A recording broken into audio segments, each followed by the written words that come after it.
So hi everybody. Struppi is going to demonstrate making a tetra. Yes, very quick. And in this case, I'm using these two skewers that I've just marked with a knife, cutting at an angle so that I get some resistance here for my line to hold on to, and a piece of line. And I'm going to use straws because that's what I have lying around right now. What kind of line do you prefer? Oh, that's always a question of tuning the materials to one another. But I've come to use predominantly this kind of, it's a cotton string, but they stopped producing it, so I had to order what I could. It's very good stuff. It works for all kinds of sizes of beads and straws and other things, and it lasts quite a while even outside. Can hold a lot of tension. Does stretch a little after the first tying, but it's really good. They call it creative yarn, I think. And so if I don't, or most usually I'm using a piece of wire that is at least twice the length of what I want to feed through. And then I fold the wire in half, take the two ends, cross them over, and hold them in one hand and tie them as tightly as I can so that they intertwine. And that is the tail end of the needle. The other one is the bend can be pointy. And that is great because one can even, in case of weaving something more complex where it gets a bit crowded somewhere in there, one can give it a bit of a bend so that once I'm passing through the finger, through the vector, I can take a turn out of the corner rather than passing through another one of the vectors. So it's good stuff. I've been using it for a long while, and with the twist on the tail end, I can put the string through, and it really bites in, so I don't need to knot, which is good. So that's what I usually use, but I don't have that around right now, but these skewers. So instead of that, we'll do a triple clove hitch. So that's one turn, one. This is awkward for you with the perspective. It's basically when you lay over a piece of line, it's coming from this side, coming from that side, taking it like this, and I put it over so that it crosses over with itself, and then do that 2 more times. Usually people do the clove hitch with 2, and I've come to turn them into 3. And that's also the knot that I'm using for my tree ships, if you need that. Same thing. So that's attached. We do the same on the other end. Triple clove hitch, up, 3. And that's what we need. Turns out, last time I did a workshop like that, what I'm doing right now, I came to understand that there's a nice resonance with the needle being the one tool I need. And it comes with an eye. So, when I speak of the eye for the triangle, that's where that comes from. So now we'll just feed the straws, the skewers, the needles through the straws, one by one. We want to do an eye, a triangle, which is what we need for foureyes. So we need 3 fingers, 3 straws. So once we have those on the line, I'm going to put them somewhere towards the center here. And this is basically the necklace that Bucky was using in his demonstration, though he was doing a shortcut with these rubber connectors, sort of, rather than having a single line going through. Now to turn this into a triangle, close the circle, close the loop to open the eye, basically. So I'm going to make ends meet and have the end that comes out of one side of the thing go in where the string comes out on the other end, and take one more step through. And drawing on that, we got a triangle. Ta-da! Now, if one does like a squaric shape with this, it's not going to hold. This stuff is like completely dynamic as everything in synergetics, which is, very good because it allows all the shapes to actually, here, this maybe. This is half the vector equilibrium, which I call the 2 dozen 8 eyes because it's got 32, which is 2 dozen 8 triangles. And then on the other side, it's what they call the Merkaba or whatever, stellated octa. Or it's the 2 dozen around 8 eyes, same number of eyes, but around an 8 eyes. And this one wouldn't move because it's omnitriangulated, whereas this one is not omnitriangulated and still has, it's close enough because it's held here, but if we take it like that, this is moving, right? Whereas this wouldn't. And this is true throughout all of them. They're all moving, but sometimes they allow for movement that other times they wouldn't have because the triangulation is enough to hold it. Anyways, we got one. And could you pause for Yes. a moment on, so eyes Sure. are what Fuller might call faces, or in the old school sides? Is eyes the space that is created? Yes. And That's a where good all question. Thank you. Yeah, because I know you work on your own terminology, which gives you better comprehensibility on what's going on, and I just want to make sure our listeners also understand. Catch on to that. Sure. And you've also called frequency fingers, or maybe a strut is a finger. There's so many layers to all of this, but to make it simple to begin with, when I'm putting together straws like this, in a synergetic sense, what I'm actually putting together is the connections between the spheres that are the happenings at the corners where the string shows up. So when I put on one straw on the string, what I'm doing is I'm going in, which is the first event, I'm going through, which is the second, and then I'm going out, which is the third. And out of these, what matters at the first layer of all is that these two ends now are the centers of these sphere events, these happenings, what I call hearts, right? Why not heart? The hearts of the spheres, the centers of gravity of a sphere, where if this is one center and this is another, it takes exactly one radius to get to where they meet and a second to get into the second heart, which is to say this is 2 times the radius, which is the same as the diameter of one sphere. So with that out of the way, when I am putting together actual spheres, as in closest drawn spheres, and I get a triangle, then there is a hole between them, right? There's an opening. Do I have one without?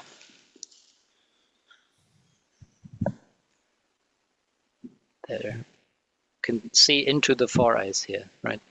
Mm-hmm. So, oops, there. So I call that an eye because we already use that for the eye of the storm, the eye of the needle, right? The eyelet in a piece of line in a rope.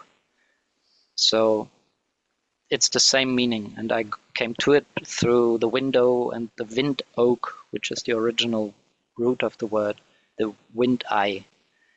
An opening in the wall where the wind could come through, but one can look out. So we are already familiar with this, but I'm using that as a specific term for triangle is structure, structure is triangle. Right? To me, a triangle is an eye, and then I can speak about many eyes, like if we go Greek, it's ops and then polyops, tetrops, octops, icosops, and so on and so forth, thops. And they're polyform, polyoptic. Anyways, the thing is that when we do have other shapes that happen between the fingers, like these openings here, those are squaric, right? If we looked close enough, we would find that there's no direct connection between those vectors going around.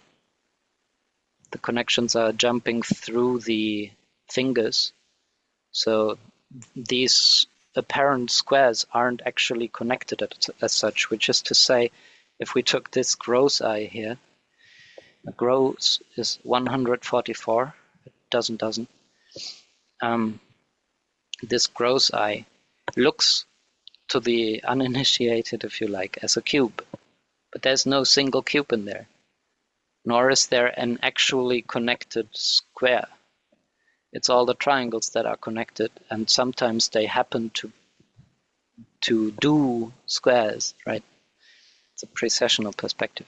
So I'm speaking of the sphere's centers as hearts. I speak of the vectors as fingers, because they're pointing from one heart to the other. But mind you, every finger points two ways. Good to know, relationship-wise. And then these fingers, between them, they open eyes, and the vectors that are pointing at the corners here, these are the corners of the eyes. Yes. There's also fingertips, which is another possibility with this technique. We don't need to go into it right now, but lots of things become very easy and very possible with this. So now, to continue from here, we were coming out of our first eye, and we're coming out of a single bead, a single straw here, a single finger on both ends, which is like the first one, right? So it's like returning to bead one, if you like, not square one, but bead one. And all the rest that is there, we don't need to mind right now. So we pull on it, it closes. That's a good thing. And the whole thing is, of course, dynamic, because each one of the corners is a pair of levers. And we all know leverage, but people seem to not be aware that leverage continues into triangulation and creates structure. Same principle at work. Now, from here, if we want to do a second eye, we're already coming out of one straw. So how many more do we need? We need 3 more total, but we're going to add one at a time. Yes, we add one at a time, but we already have one here. Okay. So we need 2 more to close the next triangle. Exactly. So I'm going to add 2 to one end of the line. I already have one here because I was a little ahead already. Happens. I'm not. Oh, I could have taken care of the coloring here. I'm not. So this is not going to work out. Maybe I should, though. It's worthwhile since we have the 3 colors. Apologies, but this is too good not to do it. To get the perspective on. Consider we're doing foureyes, which you call the tetra, which has 6 fingers, and we're using 3 colors. So we can have the fingers work out in pairs. And the most symmetric way to arrange a pair of colors in the foureyes is precessionally. So that's why I'm doing this once more and rearrange these to make sure that they end up in the proper pattern. All right, so I've added 2 straws to one end of my line here, coming from our prior bead 1. And now to close the next eye, I do a move with the other end. So I always go one side and then the other to keep balance and also to keep it arranged, because if I add a whole lot of beads on one string, I can hold it in one place and not have to worry about it all that much to lose them or whatever. So now to close the second eye, or to open the second eye, we close the second loop and we just pass this other end of the line. In making ends meet, as I say, we're passing it into and through that last finger we added on the other side. And we draw on it and it closes. And there's a pair of eyes. Right? And this is a hinge, as we all know. So it does fold or twinkle, if you like. It's like a pair of eyes, a pair of wings, or a pair of pages in a book, that sort of thing. And theoretically, what we're doing now is much like drawing out a circle on a piece of paper with a compass. So I think of this as having two corners, being, I count, once I come out of one finger like this, I'm going to count how many fingers are pointing on one corner here and on the other. So this would be 2 and this is 3. And the one that has more is what I call the heavy corner, the heavy side, which is the one as the standing leg of the compass that we draw our circle around, right? Mm-hmm. So that's where I count how many fingers do I need for the structure that I want to weave. 4eyes has 3, 8eyes has 4, dozen 8eyes has 5, and there's lots more other things that can come into being. But since we're doing 4eyes right now, this is actually all we need. If we wanted to do, let's say, the 8eyes, and we would need one more finger to point at this corner, we would just add 2 on the light side and then move the heavy side out, making ends meet through that last one. So that way we can draw all around this corner, or any path really, but it's a path that is working. It's a workable pattern. Okay, so once we get to the number that we need, in this case 3 for the 4eyes, all we need to do is take the heavy side of the string and get out of that corner, right? So what I'm saying is, if this is my beat 1, this is 2, this is 3, I'm going to go through the other end of the corner, through number 3, from the inside to the outside. Up. That. And with that, we're now coming out of 2 fingers, a pair of fingers. Otherwise, we would always come out of 1. So that's a different stage. Now we don't need to worry about anything, counting anything other than knowing that if we have a pair, we need one more to bridge the gap. Right? And with that one, we pass both ways. So I just put it on either side of the string and go through there, and then take the other end. Again, making ends meet. Up. Taking that in the other way around. Just simply going in where the other comes out, really. And with that, when we draw this in, we have what appears to be 4eyes. But it's not yet. It's only 3 out of 4eyes. Because all the fingers are already present, and the one corner that we've just completed, or closed off here, has all connections drawn in between. Sorry, it's so out of focus.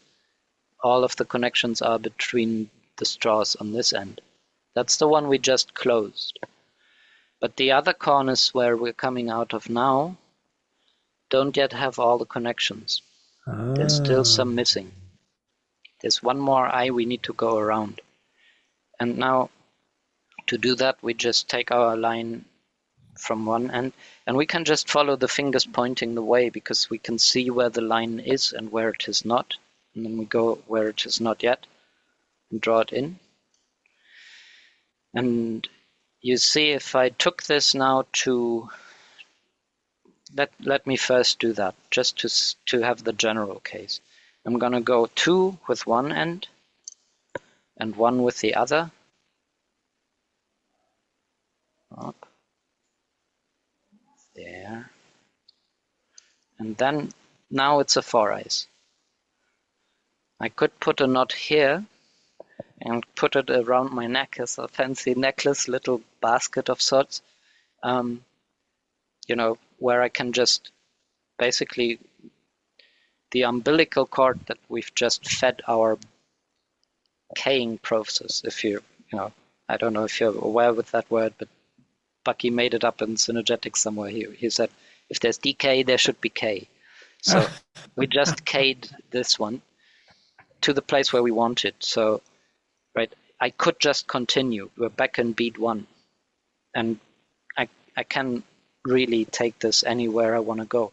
Either into the isotropic vector matrix, if I follow a certain pattern where every eye looks into 4eyes one way and 8eyes in the other, or any sort of variation on those where I can combine all of these structures as I like to, right? Because any eye can look into any other eye.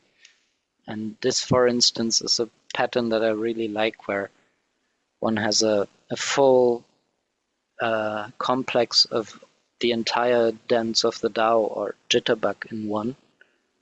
So this goes from a sphere here through the 4eyes, 8eyes, dozen 8eyes, 2 dozen 8eyes, vector equilibrium, back into dozen 8eyes, the icosa, then the 8eyes, and the 4eyes and the sphere. And because these are animate matter, one can transform them.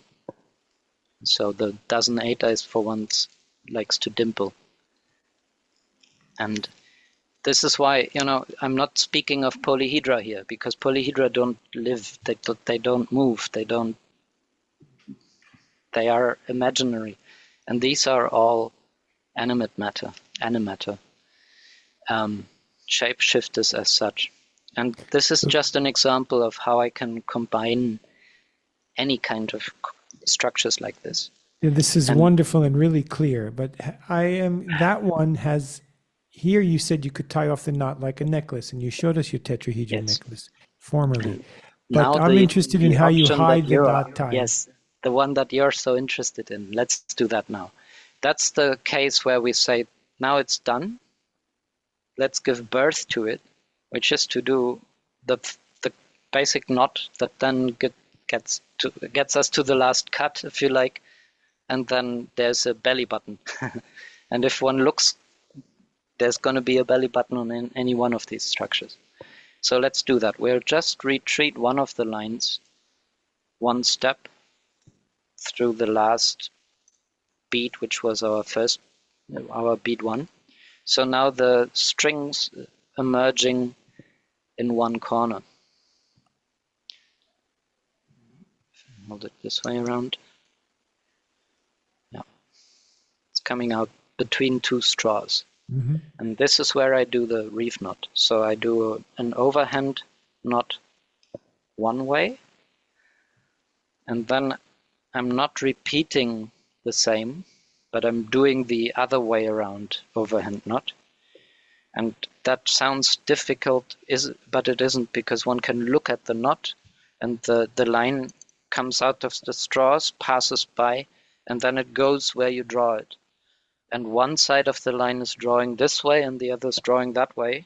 And when I have them cross over, I'm just making sure that they meet coming from those sides and not, right? So what comes from the back stays on the back when it meets back, basically. All right, so I'm going to do the other way around overhand, and I've got my little tiny, teeny tiny reef knot here. And what is so beautiful about the reef knot is that it can capsize. And I can show you that probably better with a more substantive sort of line. So reef knot is, no, that's not the end of the line. Is that helping? I don't know. Here. That's a good second life for this piece of string. Used to be a tree fish. Had a good time. Now it's going to show the reef knot. So I'm coming out of my straws. I'm crossing the 2 lines, pass them over. That's overhand knot. If this were to be closed, it turns out it's a triangle, but never mind. Now, with this, you can see how the line is coming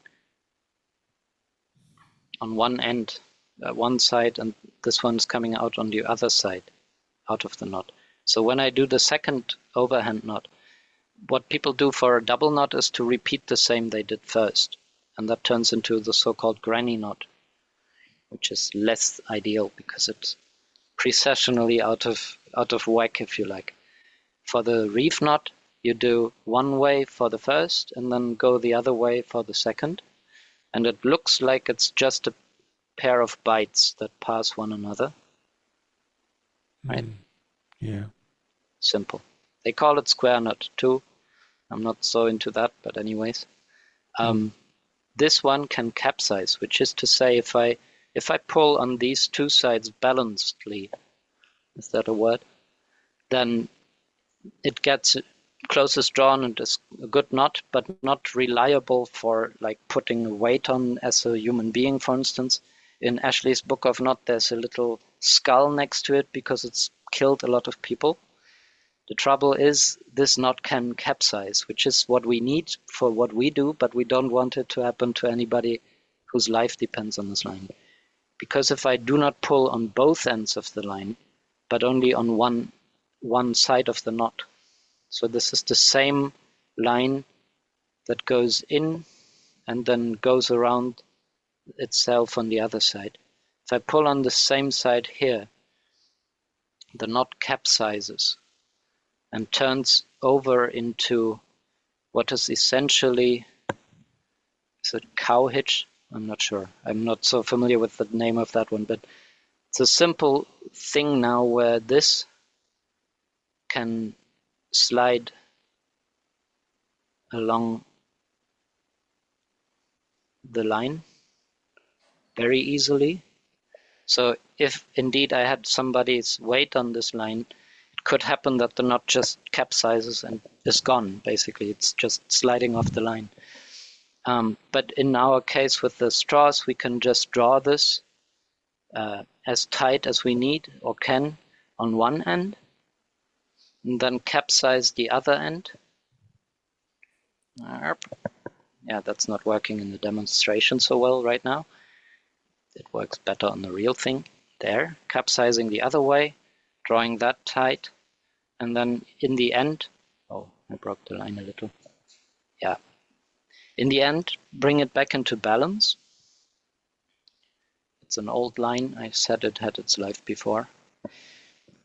Yeah, you bring it in balance and it tuck away. That's what we do now.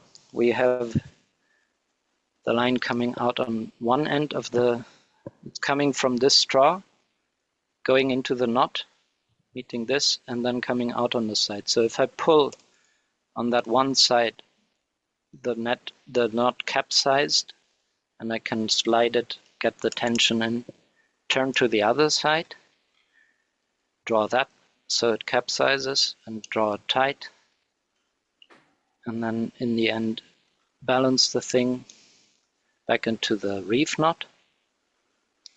And to make sure it doesn't just come undone, all one needs to do is return the end of the line through the finger where it came from before it got into the knot, like so. Do that with both ends, and then we've just finished our belly button, and now we can simply cut off the excess line.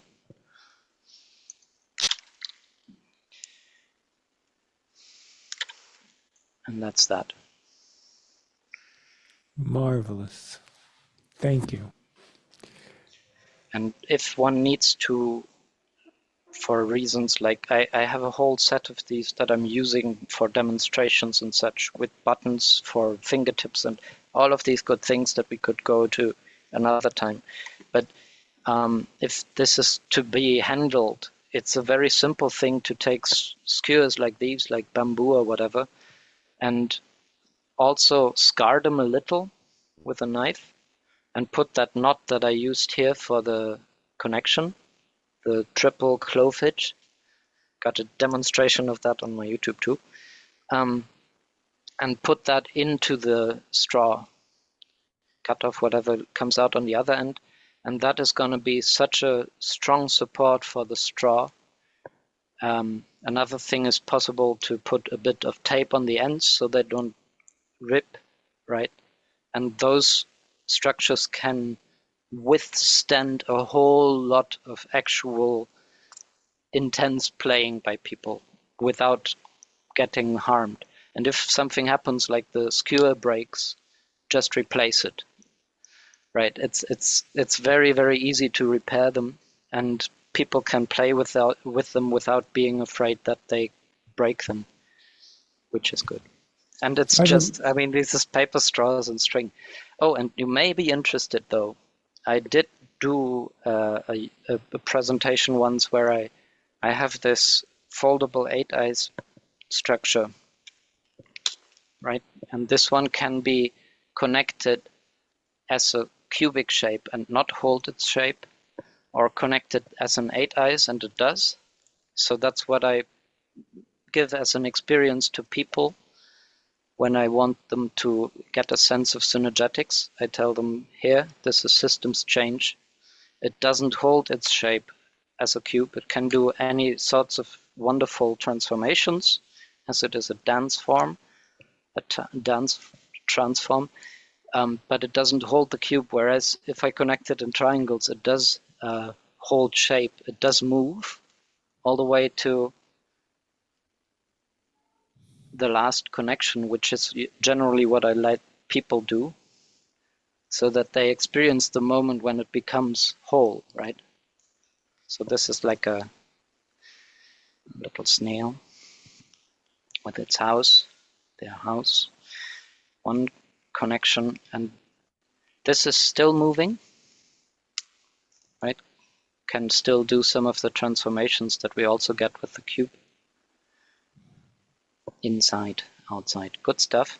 And then the last connection, putting that in, I tell them, okay, here's the finger, the fingertip.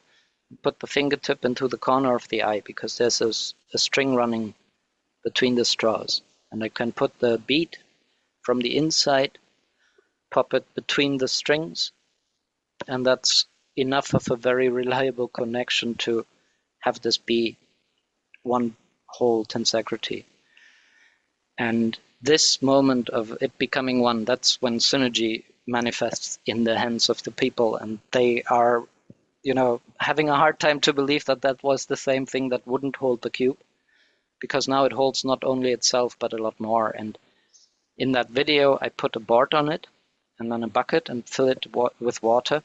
And now we're getting into problems with the units here, but it was repeated 2 or 3 times, and without any, like, I didn't choose the skewers in there for being the best ones. I just put some in, and it would break at consistently around 6.5 liters water, which is about 6.5 kilos of water that it can hold as paper straws, string, and skewers. Right, and that is a whole lot more than people would expect. And it goes a long way to demonstrate to them that, this doesn't create any waste. It is simple and, just... And those are beads? The way it connects is just beads on the ends, and you tuck the bead into the vertex and exactly. It holds? That's amazing. I do have one more question about your naming convention. Yes. I understand 4-eyes. You can think of that as 4 sides. And then 8-eyes, octahedron, 8 sides. But then you keep saying when you get to the 20, count the triangles, not the sides. It's really about triangles. Okay. And usually I count only what is on the exterior membrane of a body, with some notable exceptions. But yes, go on. So, but then you lose me on the 20, because you're calling that 8 dozen, and I didn't follow how you. No, I'm calling it dozen and 8. Right, so I've switched. 8. Okay. Yes, I've switched to dozenal numbers because it's clear that synergetics is all about that, and we got a dozen digits to count on one hand, which gives us a dozen with the other hand, which is then altogether we can count to 156, which is a dozen and one, no, a grow, which is a dozen and one dozen. So 156 without losing count with both hands. How do you have a dozen on one hand? I have Okay, five. yes, because you're used to counting one finger, two finger, two, three finger, four, five. This is where the thing happened with the Babylonians with their base 60. They counted five on one hand, but what they counted five of was dozens on the other hand. So 60 is 5 dozen. And how to do that is the thumb actually is the one that does the counting. Cool. And you start on your one hand with the single digits. You start on the root of the finger here and count that first segment. That's one. Oh, there are 12 And there's segments. 2, 3, 4, 5, 6, 7, 8, 9, 10, 11, 12. 1 Yeah. dozen. And then you can count the 1 dozen on the other hand. And what I learned from Shrikant was that in India, as they were children, they learned that they would count those from the tip to the root, which I think is a nice way to keep them both somehow clearly differentiated while doing it. And it's super nice, you know. One thing is, however old you are, you sound younger when you count it in dozens. You can do a lot more simple mathematics with dozens, and it shows something very remarkable that is otherwise hidden behind the decimal numbers in terms of what we're playing with here with our structures and synergetics of space-time. Because if we go and count, the first one is 4eyes, the next one is 8eyes, right? We're going through the jitterbug right now, through the dance of the Tao, the whole wave. We get the dozen 8eyes. Yes? I see. Yes. So it's the 8 that do the dancing. And then between them, there's these 6 squaric openings in the vector equilibrium. And when they are becoming triangulated, they turn into a pair of eyes each. So it's 6 times 2, which is a dozen. And we actually have that in the number, because if you think of your clock, you say AM and PM, I think, where you are. So you have AM being the first dozen, and then PM is the second dozen, and 8 PM is a dozen and 8, right? Beautiful. And then you get to the vector equilibrium, and it turns out when we're counting all of the eyes here, which is to say all of the triangles, not just the ones on the exterior, but actually this is all arguably still exterior, right? I can hold, there's a gap there. It's not actually part of the volume and as such. We can understand it, gives us the volume 20, which is a dozen 8. But we can also understand that this is actually void. And then we have a volume 8 here, 8 4eyes.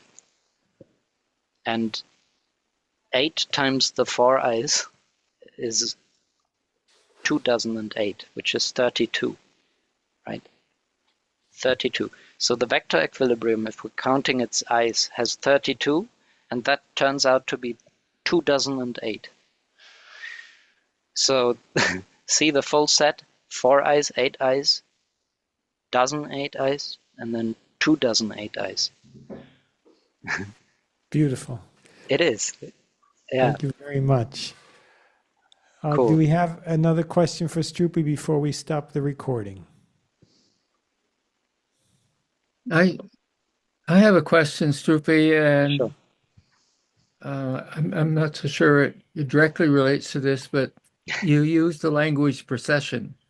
Yeah. And I'm having trouble. I don't know if I'm having trouble, but what's happened to me is I understood precession and the idea of the one axis, the dynamic between in the axis creates motion perpendicular to that axis, but it's talked about that being inadvertent, the other axis direction. And I have converted that into in a helping or healing context, that the axis between the two people, let's say, and it's wavy, linear, zigzaggy, and it creates a motion that's perpendicular to that axis, which is like going from problem to solution, let's say. And so I see it not as inadvertent, but I see it as being intentional to create that one axis dynamic in order to move in a direction perpendicular to that axis. Yeah, maybe that has to do with the way that, when we speak of precession and synergetics, it's a wide term, right? It's a wide terrain. But it also, but it's one of the six motions, right? yes, Yeah. and it keeps speaking of one thing, basically, which is manifesting through all sorts of layers of what we can look into through the way of the spheres. And it always has to do with the interplay of moving bodies, right? And here is one, right? Here's my marlin spike with a bit of a weight on the other end, which is basically one bead on a triangle, on an eye, on a bead. So this gives me, if I need to, for demonstration's sake, here's one foureyes and a second foureyes. That's the 8 eyes, right? That's good. But it's also good when I need to draw people's attention to where the vertical line is going, because we need to be reasonable about the way that we coordinate with Earth. And it's always drawn to the center of Earth, right? People think of that being the case because we're drawn down by gravity. And what they don't understand is gravity is actually working this way around. We're drawn together, like the water level that we're measuring when we're measuring horizontal. It's not going off to infinity, it's going around Earth. So we're drawing around the whole all together. And the sum total of all of that drawing happens to draw in. So we're all drawn to the same center of gravity. And we find that sort of relationship of those 90 degrees also is an embodiment of the orbiting, right? So what this is really doing is orbiting right now. It can have it go around like this, and we know how it would like to go off in a big circle around the next big sphere, but I keep it restrained, and so it goes around, and it goes around precessionally at 90 degrees, which is the same thing that happens when we look into how we can take a pair of spheres, actually two pairs of spheres, and place them together, one like this, and then the other like this, and they turn into the foureyes. So here, what I did with the coloring, you notice, I colored these as pairs, and these are precessionally offset to one another, right? So this is some of the ways in which I make sense of what precession is about. But it, of course, also happens in these, when we speak of compression and tension, right? When we have a line, a rope, let's say, and it's twisted and such, it's actually twisted one layer like this, the next like that, the next like that, all through the fractals. It's all synergetics. And if we have that and we pull on it, it's going to contract this way as it expands that way. And people call this tension and that compression. But really, compression is the effect of tension being redirected, right? So when we have that effect of this, if I push it that way, it wants to go out that way, right? If I pull on it, it contracts that way. So it's going precessionally.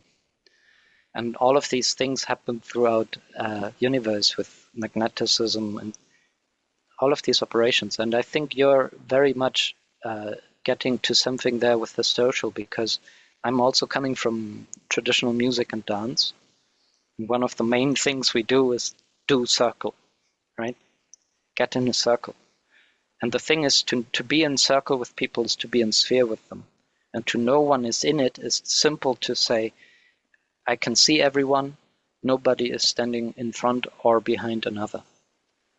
And then if they spread out around the thing, that's a circle.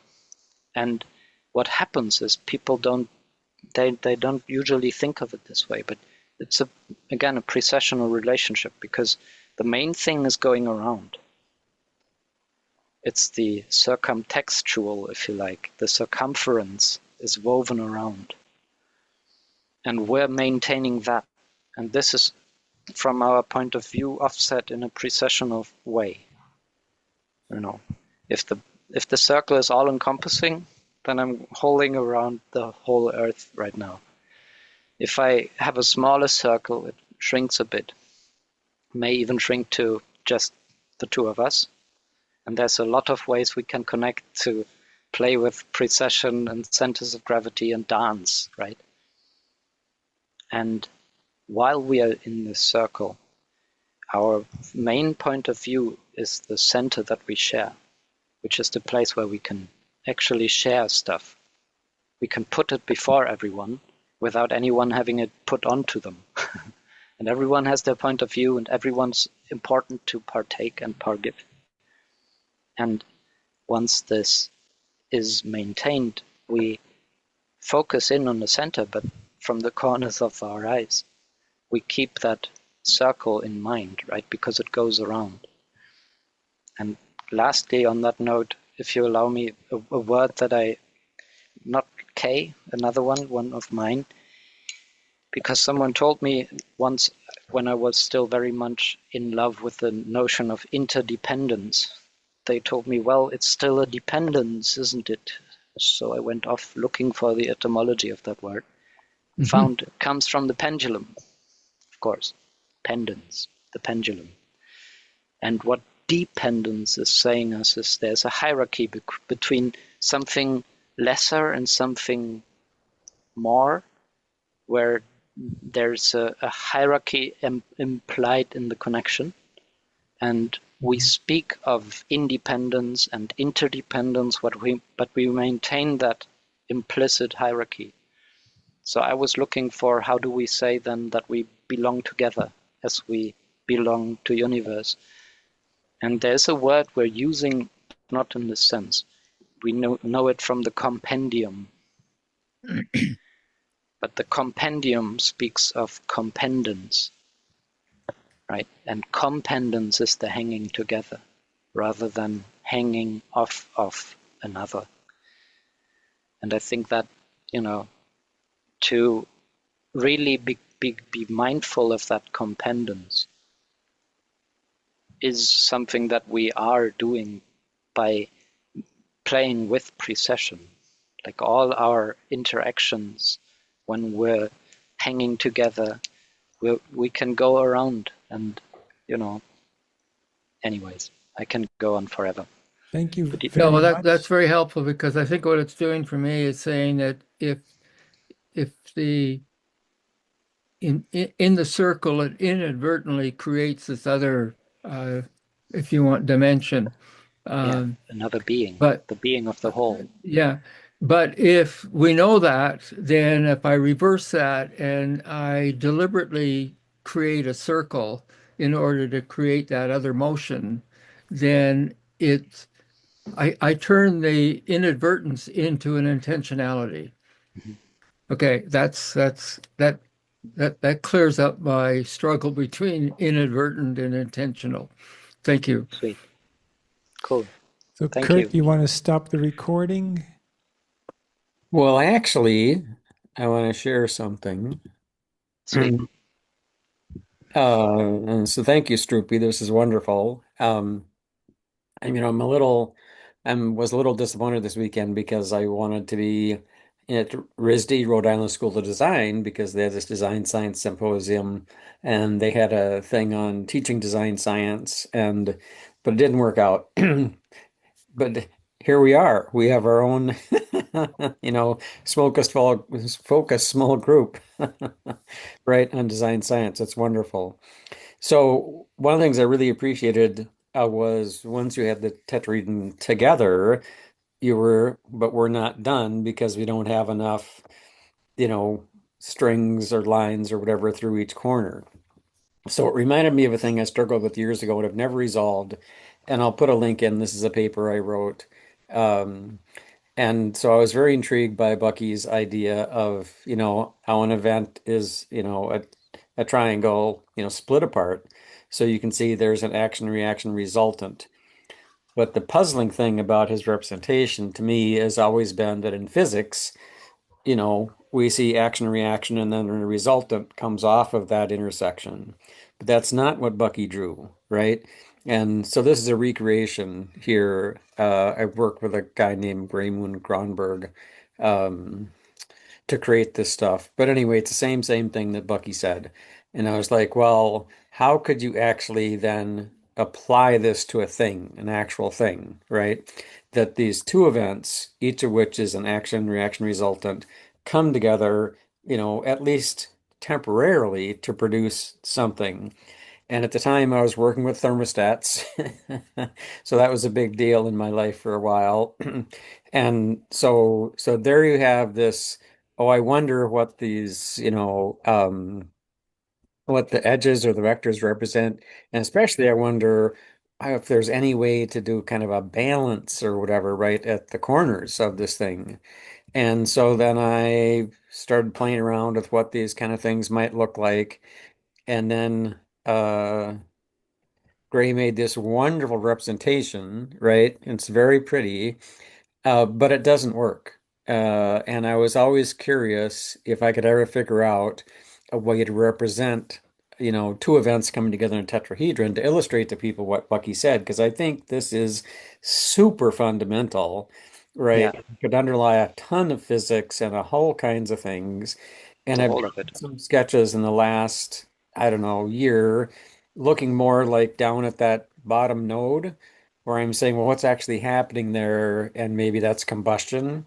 And I've realized, oh, I've actually got to make combustion, the whole tetrahedron with the two events, and then maybe I can get it. And I also realized in doing it that, there's no closure, right? Each node also has things, as you can see, on many of these nodes, you see things coming in or coming out because Yeah, everything is connected to larger systems. leaky So corners. not really looking at any huge insights in this, but uh, I There's a mean, leaky that's corner for fair. every one of these, right? Yep. There's there's an opening even between those tiny triangle in the corner, and it's beautiful that you were showing that.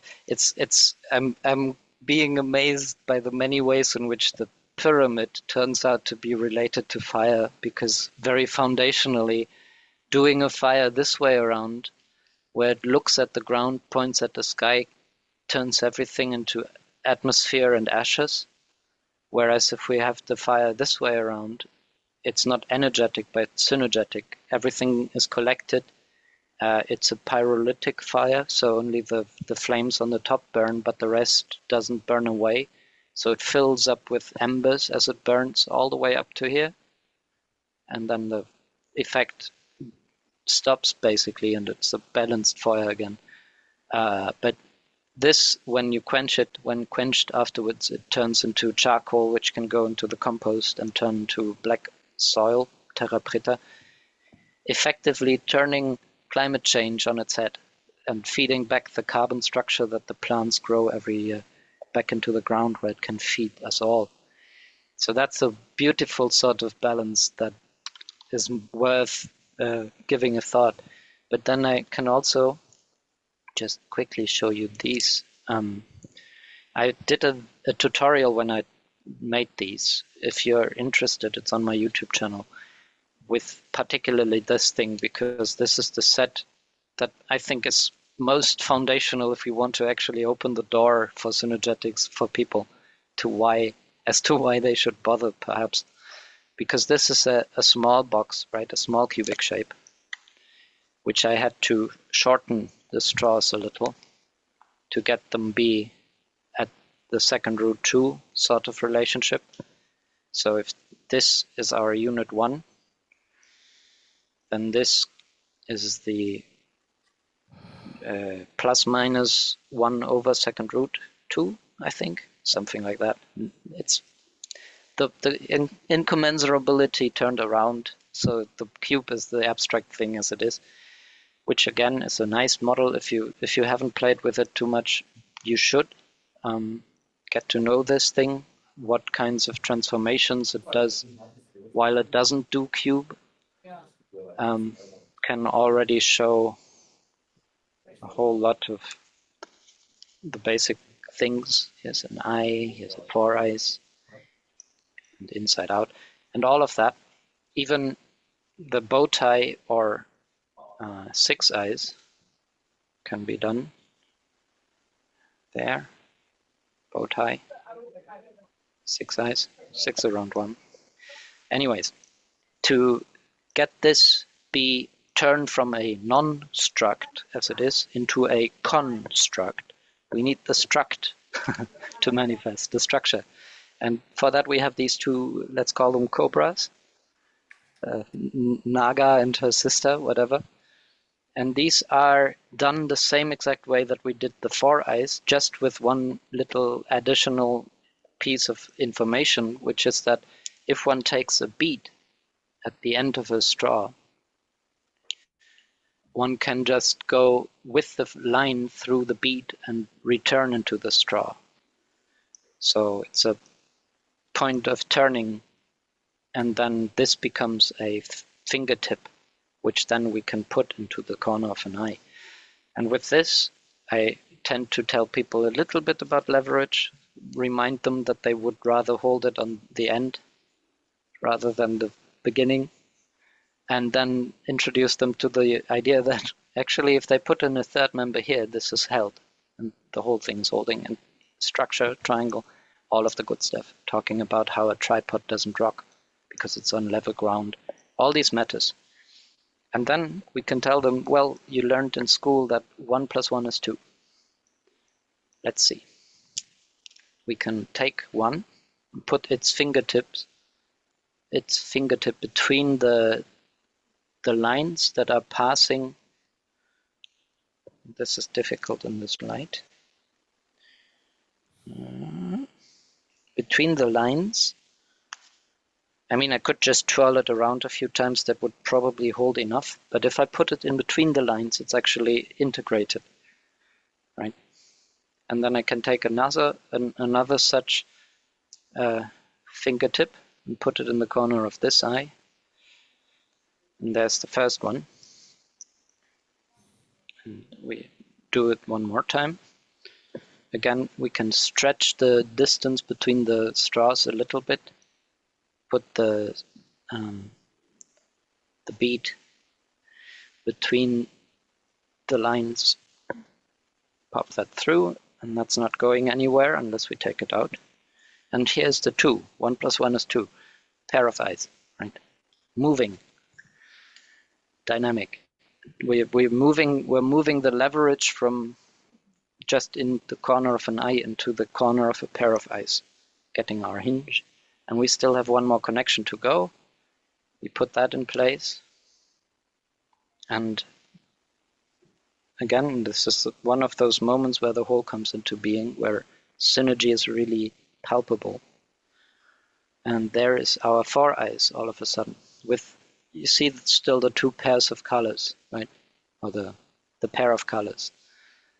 The one cobra being purple and the other blue. Now, when we reintroduce our non-struct cubic, this is nice because it can actually allow us to hold the center of gravity of our foureyes, which is good, because it's a whole, it has a center of gravity, right? A pair of spheres as a line has a center of gravity. An eye has a center of gravity as it's a whole unit. And then the foureyes is a whole unit again with its own center of gravity. But of course, we can take now these corners of the cubic shape and stretch them over the fingertips in the corners of the foureyes here. Do that exactly 4 times, unless they slip off again, which they sometimes do. Because once the string gets old, it gets a little loose. Needs a facelift, maybe. And then last connection, right? It's still moving. So this is another moment where one can hand this over to someone who doesn't have the experience yet and allow them the pleasure of trying to fiddle that bead through that triangle in the corner of the cubic. And all of a sudden they have a construct. And why is this now shape and holding? Well, because everything about it is triangles. It's just that if we think of it in this way, as in 3D, where it's square base, with the so-called normals being all the stuff, this is capsized. Space-time is this way around. Yeah, anyways, this is, I think, if you haven't ever done any of this, it's absolutely brilliant to do at least 4 eyes, 8 eyes, dozen 8 eyes to get a sense of them. All the rest as well. But this one I really can't emphasize enough. It's a bundle of experience, if you like, right? And I think Dante said that synergetics is, how did he put it? Ostensible. It's full of ostensive definitions, which is to say we're able to not only even, we're pointing, they are point-toable, right? We can point out these relationships and the behaviors and everything, the principles. But even beyond that, it's tangible, it's comprehensible, it's fathomable in the best sense of the word, as in the fathom, which is this span of our arms. It's a length of string, and it's what we can embrace, right? And we can embrace reality. There's nothing invisible about the stuff that we're making visible. It's just we're, for once, allowing these principles to just play out before our eyes and the eyes of the beholders. And then they can actually hold on to it and get a grip of reality.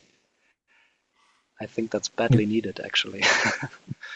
Well, there's another thing that when I was trying to give proof to the rhetoric of the whole is more than the sum of its parts, that's when I was able to use the two triangles, open them up, slide them together, and you get 1 + 1 = 4.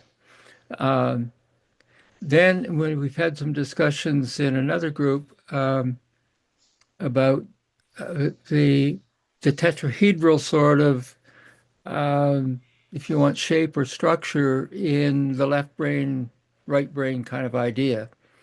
And then when I went through the experience of, well, if we take that tetrahedral whole and unhook it, and it returns back to two triangles.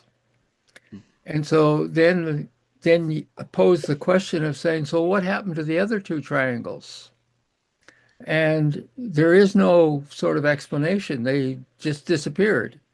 And so it lends a certain amount of support to the idea of the mystery of the universe, that there are certain things that the mystery will remain a mystery.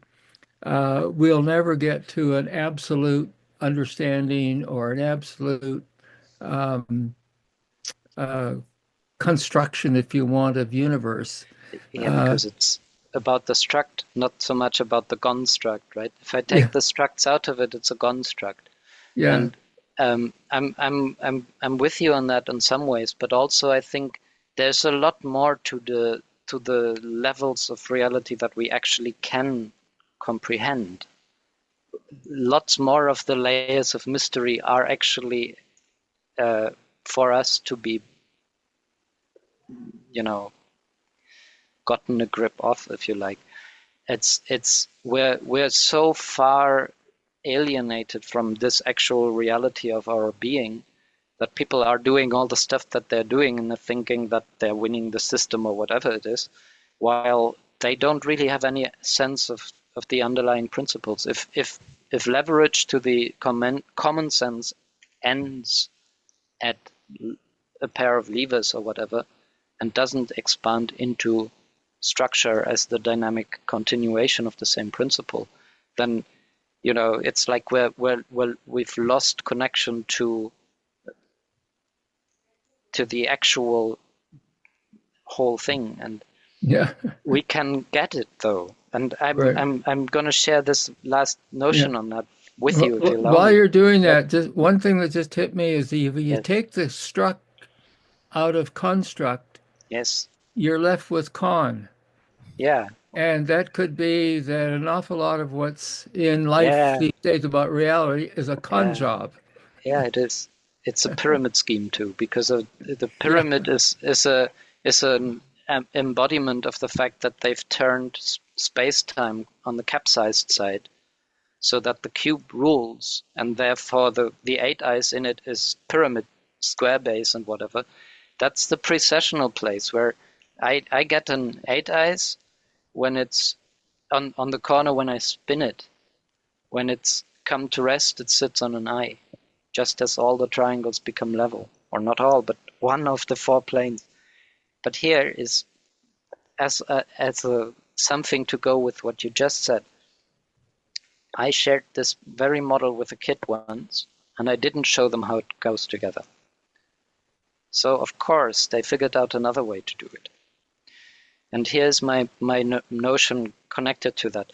You said the whole is more than the sum of its parts, and that's the most accessible kind of way of trying to give a sense of synergy. But actually, from where I'm sitting, I would say the whole has no parts. There's no parts to whole. We can take it apart, but then the synergy is gone. So synergy is the qualities of the whole that cannot be found if we take it apart. Okay? But with that in mind, Luke, go on. I'm just going to put in, while you come up, I'll just put in this, not as a four eyes, these two triangles, but I'm going to use them both, each as a single eye. And This yes, is good, and I wish I hadn't missed part of it. I had to travel back from work to my house, but kind of, I want to bring up a couple things. Like sure. whenever Struppi shows up, it's always like, oh man, we're going to a different level now. We're going to the physical level as well as the esoteric, and I would caution us to be somewhat aware. Like I know where we were going with it, Richard, when you said con, but the primary meaning of the prefix con actually means together. Um, and it and even the spire for conspire, spire is breathe, Right. Yeah. so it's breathe Breathing together. together. Interestingly, the Exactly. secondary meaning for con is opposite or against, but I do find it amusing that conspire as we see it in today's society is a very let's call it a negative valence word. If we think of words having charge, it's a definite negative word, It's like conspire. But you look at the sinister. root. Yeah. Yeah. Oh, sinister, The left, same. left. Yeah. He must be. Yeah, it was. And I'm telling you, Just that's in Latin, where, sinister is just left. That's all it is. yeah, yeah, yeah. But Uh, it's not only that, there's the whole no, thing of you're right. Yeah, righteousness, secondary, and yeah, you're good. orthodoxy, all of these ways of connecting rightness, right angledness with the proper thing. And the thing is, if uh, I'm putting this in the conventional terms, they define the cubic sides, the squaric sides, as the norm, as the normal, as what is at right angles, hence normal. But if that is normal, then this is abnormal.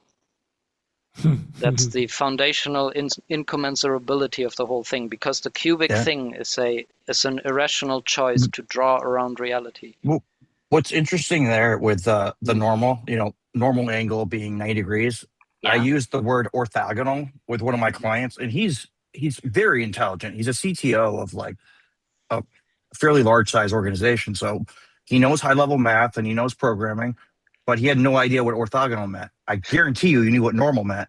Yeah, But in case anybody doesn't know, orthogonal just means 90 degrees. exactly. It's just a fancier way of saying it. It's related. It's the Greek word. It's related to orthodoxy as well. These layers of meaning. But note, I've a long time ago, even when I chose to say that the triangle is the eye, right? And I'm going with the sides of the eye, the fingers being my unit, which is already a plurality of 2 radii, unity is plural and so forth. The thing is that we get a choice. If we draw that obnoxious obstruction of a cube around our frame of reality, which is the IBM, we get the choice of defining which side is normal and which side is abnormal, if we want to go with that kind of definition. And if we call one of them right angle, I'm calling the other one left angle. Right? So 60 degrees, which is 5 dozen, by the way, is a left angle. Simple as that. So a triangle with that is a left angle. And in a way, a hex is also a left angle and so forth. But that also, in my tongue, in my mother tongue, in German, the word for left is links. So talk about missing links, right? So all of these connections I can come once had a into play. client that she was, I want to say she was Eastern European. I forget which one. This was years ago. This is like, we're talking like 12 years ago. But she mentioned that in her native language, the word for left and the word for straight were the same thing. Huh. So, no, I'm saying that, but there was some sort of, I can't remember there was some sort of confusion with her whenever somebody ever said left or straight. The way it was described in her native language, so she'd always kind of get confused. But Could I just pause for a moment? Curt, we intended to have the recording for how to bead a foureyes. I think we achieved that.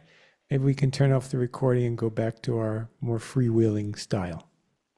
I mean, All right. sure, but Go ahead. this is still sort of belongs to the demonstration. Oh, that's great. If we're still on the recorded session, let's stay there. It's wonderful. If you don't mind, I don't mind, and I prefer doing it this way, where I have a back and forth rather than me talking to a camera on myself. And you can always, if one wants to have only the tutorial, we can always cut that and make it a clip or whatever. Also, there's a tutorial for this model as well, which I can link, give you the link. But notice I put the 2 triangles, the 2 eyes in individually. They're not integrated as the 4 eyes anymore, and it's still holding the cube. Nice. So this kid that I gave this model to did this, and I was like, oh, sure, of course you can do that. But I hadn't thought of it. And the thing is, now we are taking hold of one eye out of the positive and the negative side of things, right? Because of course we could have theoretically both directions manifest in the cubic to get all the corners. And with this, we're taking one eye out of each of those. And why does it work structurally? Well, it's actually nice. It turns this whole thing into a dozen eyes, if you like, which is what I call it, where you have a little 4 eyes here, which is squished, right? I don't know if you're aware, but if you take the IBM, you can squish it or lengthen it, for instance, to get to have the same symmetries play out, keep one plane be the same unit, and then just squish the other axes, basically, or expand them. Get a lot more nice shapes that way. And in this case, we get a flat 4 eyes here, which is an octant of the 8 eyes. And then we have an 8 eyes, a flat one, though. See that? Mm-hmm. There's these 2 big eyes, and between them they have 6 smaller ones. So it's 8 eyes. And then we have the other 4 eyes, the inverse. So this is actually the same as this thing, dozen eyes. That's a 2 frequency. And this, to make a long story that I didn't even intend to share with you, but you're one of the few audiences who actually gets the implications. If we take this now, and you recall maybe if you were around earlier, I showed you this foldable 8 eyes model that I have, that I spoke of as being my model of systems change. Why? Well, because it can be put together in a cubic shape and then not hold that, or put it together in the 8 eyes and it does hold quite a lot, actually. And what I only recently came to realize is there is a possible combination between these where we get the best of all worlds, if you like, to quote another silly notion about our philosophical place in the universe. We take this, what we just figured out with those two triangles, and now apply that not to the shortened cube, where I created leftovers or waste to get it to be that abnormal relationship with our actual unit. But we take the other thing that we didn't cut, turn that into that actual cubic arrangement where it does not hold. It's a non-struct again.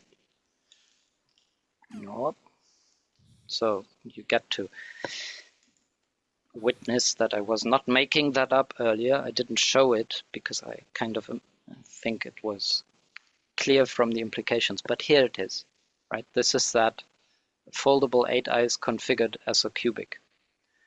And it is as much a transform as the small one, does the whole thing the other one does, but not hold the cube. But here's the kicker.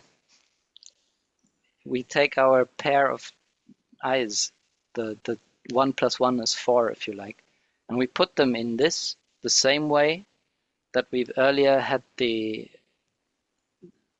small cube put together with those two triangles in it.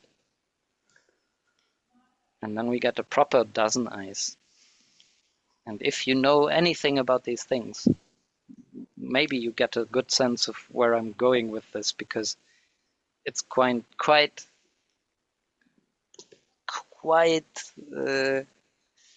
paradigm shifty in its implications, if you like. Okay, I'm talking so much so as not to have you wait to forever. Here's the first triangle put in place, right? The rest is still transform. We have a second one, don't we? Let's put that one in. I'd just like to comment your bead and string, and then fastening the bead between two strings to hold its place. I haven't seen that anywhere else. I think it's wonderful and remarkable, and how you've made models that you can manipulate quickly to the storytelling is really a wonderful achievement. Thank you. I agree. When I figured this out, it was a good day. And I've really been enjoying this, because from the moment that I did figure it out, I was like, okay, that's going to make a whole lot of other things possible. And I maybe next time I'm around, I can show you. I figured out the foldable dozen 8-eyes, which is immense.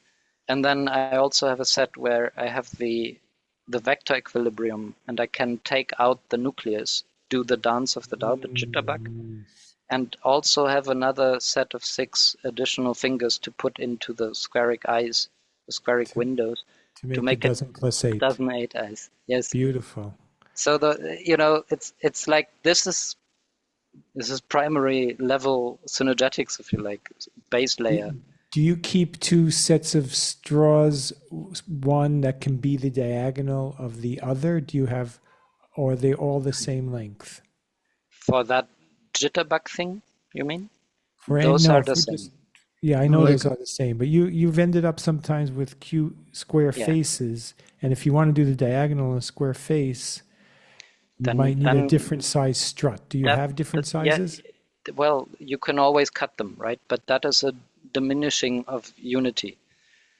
And this is what, I've got this bit of leftovers here of when I had to cut these straws short to make them fit as the cube, right? I have leftovers, a dozen of them. So this is a little foldable 8-eyes, just so that I can show that I could have done the cubic shape into the 8-eyes. And what I'm able to share with people with these models, because they come in, and any set of them comes in one size at one scale.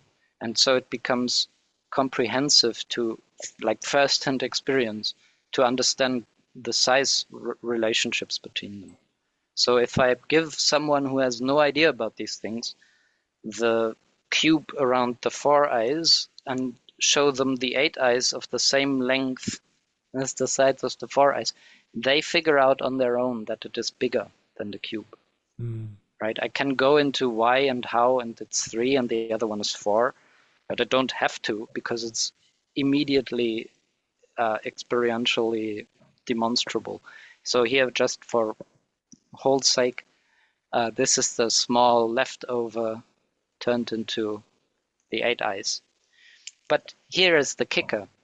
Because I used those 2 triangles in this one to get us a volume 3 cubic, yes, 3 quanta, where we have this irrational relationship, creating leftovers waste, taking the same 2 triangles and adding them to the original scale or full scale cubic, if you like, where the sides of the cubic model are the same length as our unit vectors. It turns into the dozen eyes. The dozen eyes, of course, has both positive and negative to it. It's a space filler if that is necessary. It's And you're counting the adjacent eye twice. well, I'm counting only the exterior eyes, right? So there's 3 on this side, 3 on this side, and then 6 that go around here. Oh, okay. So altogether it's a dozen. But the volume of it, once I've come to this place with people who didn't know, I can show this to them and they understand by looking at it that this is a volume 1 and this too is a volume 1 and this is a volume 4. So when they add that together, they get 6, which is very much double the size of the regular box without waste, without effort. So that's true systems change. Like that is going all the way, where we realize that we you know, the inversion of Bucky's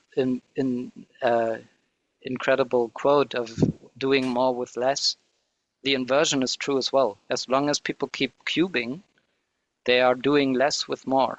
And wildly so, to the detriment of the whole.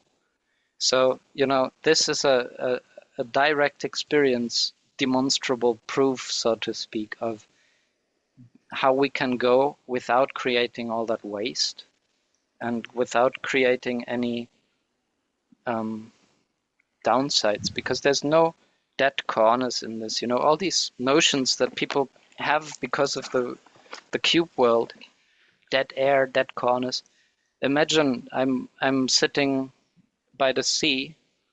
So, oh shit, the sea's rising. People have messed up the climate. Why not then have our houses that are also, by the way, earthquake resistant by design, because they're all inherently structural.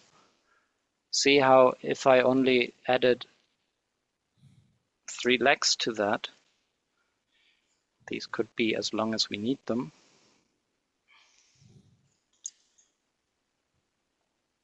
And then that could sit on the ground and still be level. It could hang off of a tree. It could have the tree legs come out here. Whatever. There's so many ways. But there's so many ways that people have no notion of, no sense of, no experience of, that they are even there to be had.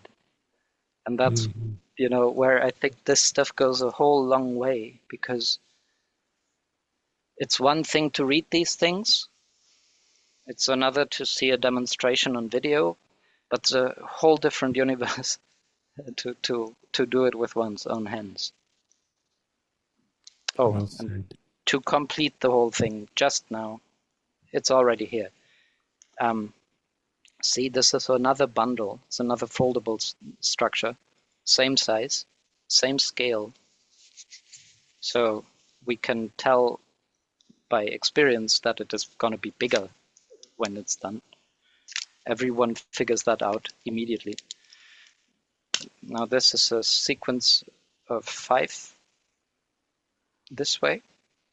and there's a lot of fiveness in it, but the key to make it foldable actually wasn't the fiveness, turns out, was the threeness, the sixness. Yeah? Mm. So what do we do? Let's just take one end of our 5 segments, and I'm going to put the, whatever that is, blue, these 3 blue around in a triangle on one end, going with their tips into those corners where the blue and the red come from. So there's our first side done. Now we could do the other. We'll go one direction. So I'm going to take now the red ones and place those into the corners, into the yellow corners. And the yellow is our equator. So once we go past yellow, we just do the same thing the other way around. That's that. Yeah. And of course, it still transforms, right? It's animate matter. It's wonderful. You can play with the intermediate forms as you All of button them. it together. Absolutely. Yeah. Now we're going past the equator, which is a hexagon, right? It's a hexagonal equator. It's just not plain because it's doing the dance and we're holding it in place. So next layer is this. Mm. And note, this is as a basket. I can open this up all the way to the hex. So I get all the interior volume to fill, which is a very different thing from only having one eye to open in terms of the ratio of volume to opening. Okay, we arrived at the other end and we're going to put the 3 blue ones in. Last one, still moving. Here's people's Pac-Man to pleasure the nostalgia. And there's the dozen 8 eyes. Well, Just Beautiful. so. And this is immense. You know, when I figured that out, I was so happy because it took me so long to get to the point where I understood how to do it. I thought it should be possible, but the best I had for a long while was having like a band of triangles that I could fold into a single one, which was fat. And then there was one to connect this. And then on both ends, there was a hand going off basically with the fingers that connect. But that would, you know, be out of balance. And it would also not be collapsible all the way. Whereas this one now has beads in every corner. And it can be folded down in no time at all into just that bundle that it was. And adding this together with some of the other pieces of the set, one can also demonstrate, for instance, the tetrahelix or all sorts of things, right? And I'm sure there's a lot more to all of that even. But that's, et voila, foldable dozen 8-iced. Well, that's wonderful. And thank you. Unexpected. Yes, blessings. I will stop the recording. Thanks, Struppi. Cool.